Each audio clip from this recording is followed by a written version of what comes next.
फिर crime free Bharat का agro and Ayush model किसानों को 5 गुना समृद्धि और हमारे मजदूरों को 10 गुना ज्यादा समृद्धि देगा।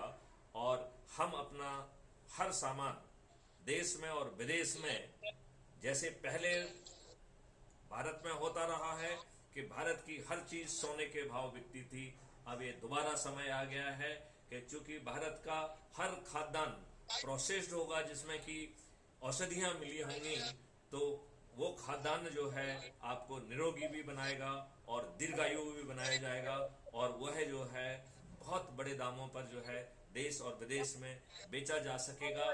लिहाजा समृद्धि जो है वो भारत के का दरवाजा खटखटाएगी। मैं आपको इसमें यह भी कहना चाहता हूं कि हम जो है क्राइम फ्री भारत में रिसर्च एंड डेवलपमेंट मॉडल है।